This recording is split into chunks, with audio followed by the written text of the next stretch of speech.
Coming back in to round us out with a part 5 on the Beatitudes. Blessed are those who mourn, for they will be comforted. We're going to go back through where it says the different breakdown parts, which is divine comfort, mourning over sin,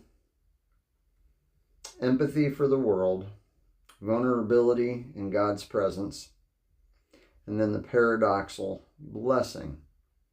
So as we've went through all of those, we're going to reread the paradoxical blessing, which says, on the surface, happiness in mourning seems paradoxical.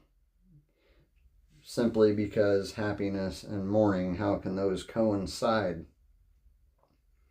So, but it only makes sense when one understands that the true blessing comes from receiving God's comfort in the midst of pain.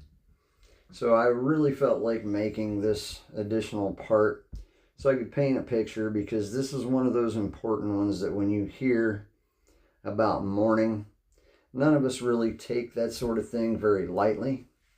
And I wanted to make sure that we fully understood. We have to look at this like a father or a mother's love. When you were a child and you skinned your knee, you got hurt in some form or fashion. And you have to look at it through that lens, through a childlike perspective, in the sense that while you were in pain,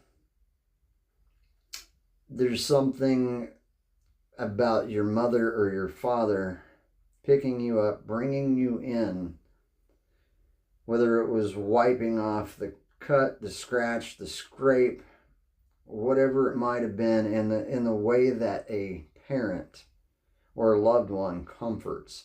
That's what this paradoxical blessing is really referring to, because it's hard to really think about that when it comes to